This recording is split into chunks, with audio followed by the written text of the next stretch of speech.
Hello, everyone. Welcome to the University of Southern California Leonard Davis School of Gerontology's webinar series. My name is Stephen. I'm an admission counselor here. Today, we will be discussing our network and career opportunities from an alumni's perspective. Today, I am joined by Sally Duplantier, who graduated from the Master of Science in Gerontology program from our school in 2022. She earned her Bachelor's of Science in Education from the University of Iowa and graduate certificates from both Indiana University and Stanford University. She is the founder and health span educator at Zing currently, which is located in the San Francisco Bay Area. She has spent 25 years as the CEO of Crawford & Associates International, which is a firm specializing in custom training development and change management services. She has focused her career recently in leadership development practices and as a guest lecturer at Stanford University. If you have any questions during this webinar session, please put them in the chat, or you can direct them to me if they are more private. So thank you. Let's go ahead and begin. Sally, can you just tell us a little bit about your current position and anything else that you would like to share with us to start? Absolutely. And I'm delighted to be with all of you here today. So, I don't think it's a surprise for me to say that I'm a mature, person returning to school. And so people might wonder what prompted that. So as Stephen mentioned, I had my first business. I started it when I was 28, sold it after 25 years, said I was never going to work again. And then I worked for 10 more years after that in a whole different field, leadership development. And I retired for the second time. But in my 60s, I started to really have a passion related to healthy aging. I started to see how I and my friends and even my twin sister were on different trajectories with aging. So I started getting more interested in the lifestyle factors that contributed to that. So I first went to Stanford University, where I earned a certificate in nutrition science at Stanford. And then that just kind of whetted my appetite. So from there, I went on to USC and earned the Master's of Science in Gerontology. And kind of a true story was I was the only kid in my graduating class who was on Medicare, I'll admit it. But really what I do now, I consider myself a gerontologist and health span educator. Most of my work is focused on helping adults make lifestyle choices that are going to improve health outcomes. Because what we see is that about 80% of chronic disease can be reduced or even eliminated through better lifestyle choices. So that's a piece of work. I'll talk a little more about the health equity in a moment, but that'll get us started. Great, thank you. So you are currently the co-founder of Zing. Can you describe to the audience what that is and what you do? Yeah, so I am the founder of Zing. I started it in 2019, pre-pandemic, and it's really a mission-driven company related to helping older adults live their best life longer. So I started this in conjunction with then starting the master's program at USC and doing the certificate at Stanford. What I will tell you, the students, that what I planned to do and what I'm doing now are very different things. And I think that USC played a big role in that. And so when I started my company, I really had more of a coaching model. I worked primarily with couples. It was like a 13-week program. We focused a lot on nutrition, movement, sleep, stress, some of the big lifestyle factors that would influence healthy aging. What I came to realize and appreciate at USC is that there are an awful lot of older adults who don't have that ability to make lifestyle choices or even afford a coach, because they live in food deserts or food swamps, or they live in environments where they can't go outside and exercise because they might get shot. So I would tell you that working at USC gave me more of a desire to serve a broader population. So now what I do in terms of services, I do very little coaching. I do some coaching, but not a lot of it. It's mostly healthcare, like health-related seminars. I started a series called Wellness Wednesdays at the beginning of the pandemic. My first Wellness Wednesday had 6 people. It's webinars designed to keep older adults healthy and connected. My second one had 9 people. And since then, we've had more than 10,000 registered participants from 57 countries. And that's really a subscription model, but it works a little like NPR radio. So it's free to anyone who wants to come, and I record them and you can share the link, and it's free. But for people who want to help and keep it going, I do get subscription, and then you can access some of the 70 odd recordings that we've amassed.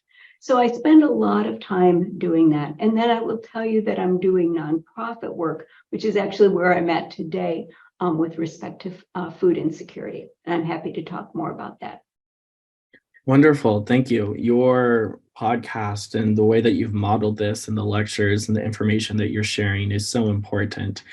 Can you describe how you've come from starting your own firm to realizing that this is something that you want to work in and then starting Zing?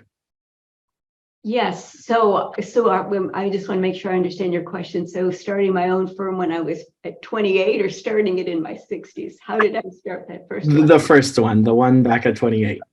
Okay. Well, it's kind of a funny story. And I don't know if people should follow this advice or not.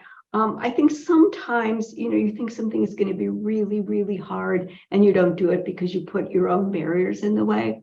No, not me. I graduated with a bachelor's of science in education and special ed from University of Iowa, taught for a year, decided I didn't want to do that. And so I got a job in the corporate world at Xerox Corporation, which you don't hear about too much anymore, but I think they're still around. And I was a corporate trainer for them. I taught people how to use word processors. And kind of the long story short was that it was really political. I don't know. I didn't like the pace of working in a big company. I was on a fast track. I'd been promoted 4 times. I just didn't like it. And I had an exit. I quit. And at my exit interview, I made up that I was going to start my own business. And it really wasn't like well planned out. I just didn't have an action plan, which, in hindsight now, like if our kids did that, I'd be, oh my gosh. And then I was really depressed for 2 weeks. I was in my pajamas and I was watching daytime TV. And one of my former clients from Xerox called me and she said, gee, Sally, we heard you started your own business. What are you doing? And that was kind of a defining moment because, I could have said, well, I'm sitting here in my pajamas watching daytime TV. And instead I said, I'm helping people use technology to do their jobs better. And, I was at the right place in the right time. I mean, I was there before computers. So being in kind of this training business when computers first came out, it was a natural fit. And then, as you can imagine, over 25 years, I had to evolve that business because, what I was teaching was it became very commonplace. So then our company focused on working with organizations who were going through large scale global change, implementing software systems and business process change. Great, thank you. So then what made you realize that you wanted to pursue gerontology and helping people with food scarcity? Yeah, so I mean, it's such a departure from what I did. I did business process change and technology training 25 years. Then I retired and went back to work again and did 10 years in leadership development. So that was wholly different. And then, what got me interested in gerontology, quite honestly, I think being an older adult. I mean, just like wanting to live my best life longer. And also, in some ways seeing the difference in terms of the health of myself and my twin sister. So that was a motivator. And I like to eat, I like to cook healthy. So that's kind of what started it, was the certificate in nutrition science from Stanford.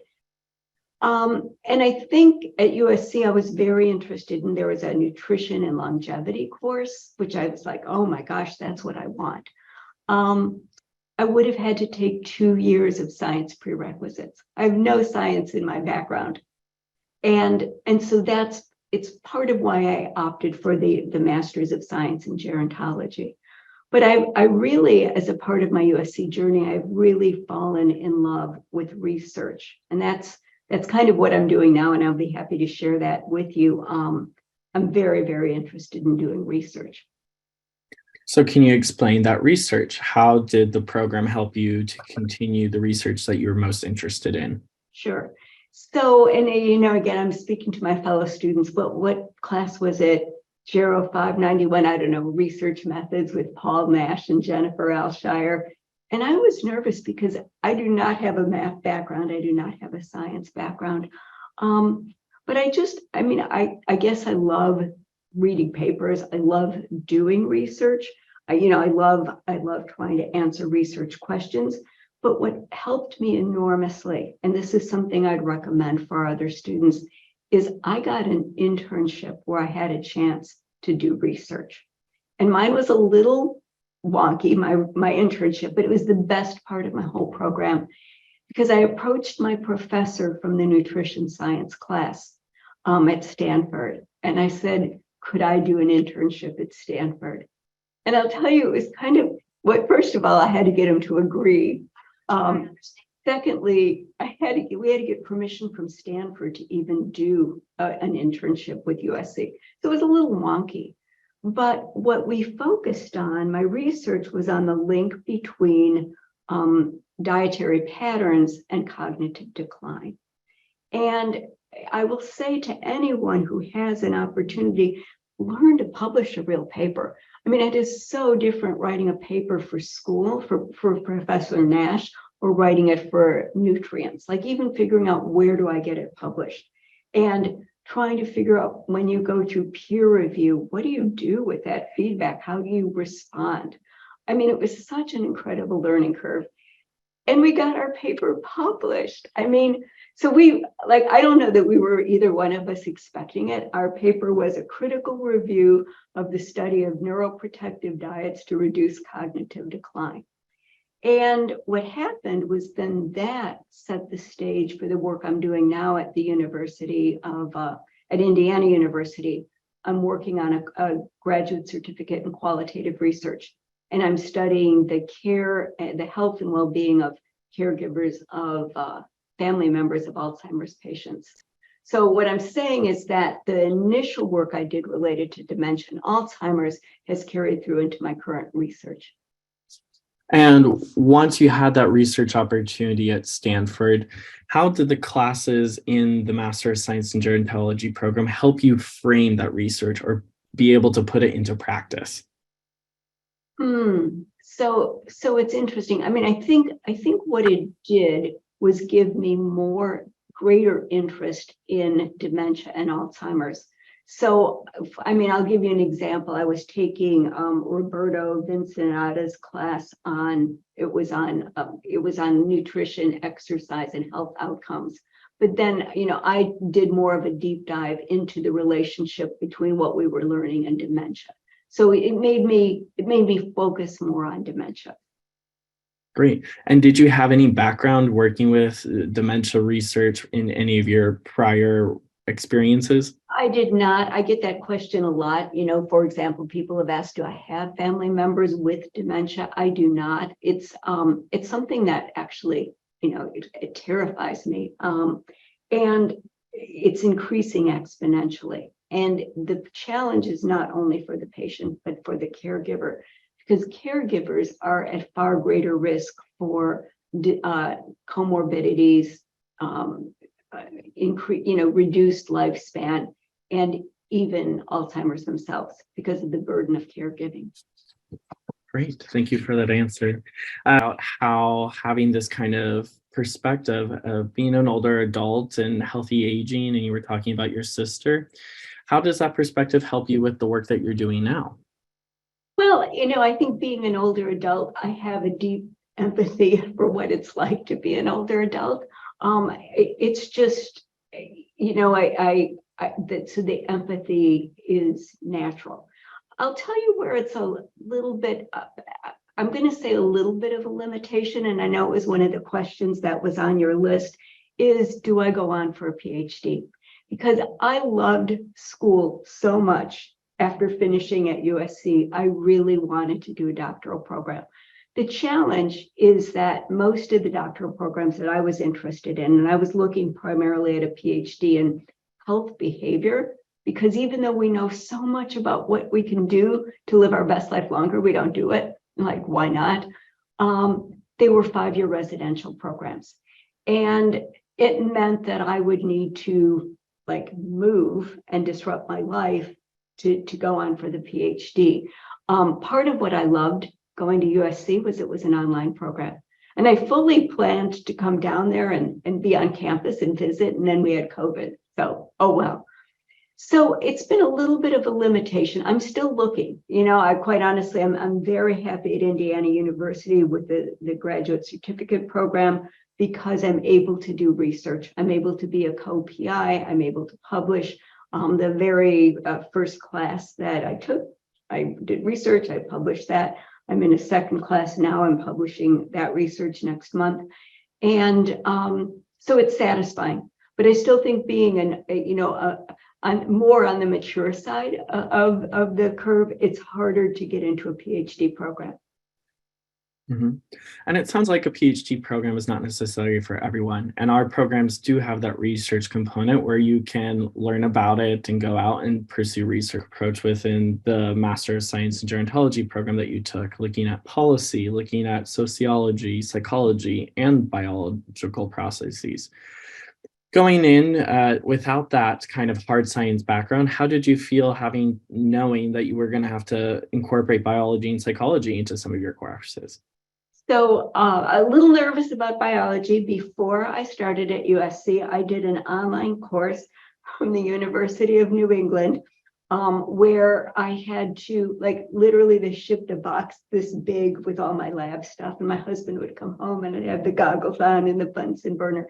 And it was actually very worthwhile. And it was much harder than anything I did at USC, in part because there was nobody you could ask a question of. And even though it was a medical biology class, I'm going to tell you it was organic chemistry, but I did okay. I think at USC, though, I just discovered that I had an aptitude for the research aspect. And while I would have loved to have taken the course the program that Jessica took, it was not available online, medical gerontology. And quite honestly, I wouldn't have had the science background. But something that I became very interested in at USC and has shaped my career path now is social science research. I mean, I learned that a lot from Jennifer Alshire and Paul Nash. I think up until that point, I had thought of research more as, a wet lab biology, biological markers. And, I'm really very fascinated. For example, some of the work that Dr. Alshire is doing now, and she's going to be speaking at one of my Wellness Wednesdays, is this research on superagers. People who are in their 80s or 90s, but have the biology of someone much younger. And we look at, well, why is that? And while genetics play a role, what she and her team are studying are the psychosocial factors that contribute to that. So I'm fascinated with that. And I never would have thought of that as an area of research unless I was at USC and had been exposed to that. So you're saying that your students also contributed to this kind of learning experience too, because they had that unique experiences of their own backgrounds that they could contribute to your field. How did that encourage your learning process in some of these classes? So my fellow students, I had a very good relationship with them. I'll tell you that my relationship with fellow students improved after COVID, because being an online student initially meant that we would simply watch live lectures. We'd see the back of people's heads. We couldn't ask questions. It was okay. But then when COVID hit, and while nobody would wish for a pandemic, I am like the queen of silver linings. I can always find something. We started using Zoom. And there I was in Dr. Schneider's class with like 100 other people. And I just started to get to know people better. So, I would say I have friendships now with people who are more mid-career, people who are younger in their career. I've helped some of them with like job advice or resumes, but they've helped me too. They've been a sounding board. And I would say one of the people that I met, her name was Andrea. She works for Maria Shriver on Maria Shriver's, women's Alzheimer's movement. So that also influenced me in terms of my decision to move along this trajectory and do more of my research related to Alzheimer's. As an online student, how are you able to make those connections, not only with your faculty, but with your classmates? Well, I think some of it was Zoom, some of it was in chat, some of it, quite honestly, I have a dog, I have a puppy. And if you really want to get to know your fellow students, you just start showing dog pictures and talking about your dog. I know that sounds silly, but it was fun. And then, in the discussion groups, I would have discussions with people. And, some of them are, yes, check the box because we all have to have a discussion by, Thursday. But I found, especially in the leadership and change class, Dr. Schneider's class, that some of those discussions became more robust and more interesting. And I was just genuinely interested in why other people were in the program and what they were hoping to learn. Great. So with your learning experience as an online student, can you explain what some of the exams or assignments were? Sure. I remember doing a lot of papers, a lot of research papers. Some of the research I did related to kind of ageist stereotypes, stereotype embodiment. I did a paper that was related to how humor plays a role in reinforcing ageist behaviors. And I used as examples some of the really, not so funny greeting cards that I used to give my twin sister. The really kind of denigrating ones that we used to laugh at. And I thought, wow, this is sure making a statement.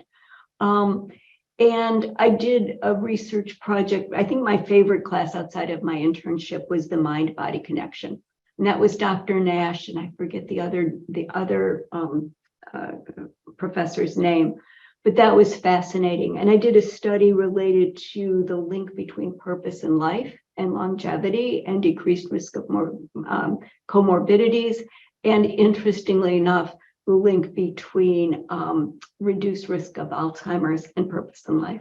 So those were a couple. I loved writing papers, not so much with the exams, I admit it, finals, but I did okay. I did. Sally, can you just elaborate on what one of those ideas that you were able to bounce with your professors or that aha moment that you had that's really stuck with you after the program? Yeah, I'm trying to think of a specific instance. What I will say is that my experience at USC, I had like almost unlimited access to professors. And I am that kid in class who would like raise my hand. And, when they say, do you have any questions? And people just want to leave it, go, well, just one more. And because of that, remember that whole medical biology at University of New England, where like there was no help, no resource. I thought the USC experience was amazing. I think I probably worked with Dr. Nash the most, in part because I had him for so many classes. But I would say that anytime I had to write a paper on anything, I didn't just stick with, well, here's the syllabus and here are the instructions. There was back and forth between us with respect to how can I make this better? What am I missing? How can I tie this to a theoretical approach? And I was really amazed at how much time the professors spent with me, given their workload. I think that's one thing our professors can accomplish very well is bringing theories into practice and then dedicating time not only in the classroom but outside to really make sure that you have a deep understanding of the materials that they. So funny, I think I'll share two. One, I think most people will know or will come to know Dr. Schneider's Change in Leadership class 589. And I was in it the first semester. I was in it as a student, and I took that class, and then I got an email from him inviting me to be one of the speakers for the following year. So I think this will be my third year now being, one of the leaders, for the other kids in class. So that was such an honor. And then I think really the day that remember my internship, the day that I got the email from Nutrients that our manuscript had been approved for publication, it was thrilling, because when Dr. Gardner and I pursued this, it was really to be a learning experience, to learn how to write a research paper and how to publish. And it was a stretch. I mean, considering I'd never written a research paper, to actually get it published. And it's been cited, I think, 28 times. So that's kind of fun too. How exciting. It sounds like both of you have mentioned the connections not only with your faculty, but with your peers and how important they are to you, because you learn from your peers in this program almost as much as you learn from your faculty. I want to thank both Jessica and Sally for your time today to partake in our panel. Your insight was incredible to hear, and I hope our audience is able to take it and run with it. Thank you so much all for your time today to join us. If you have any questions for Sally or Jessica, please feel free to direct them to myself, and I'll be happy to answer them or pass it along accordingly.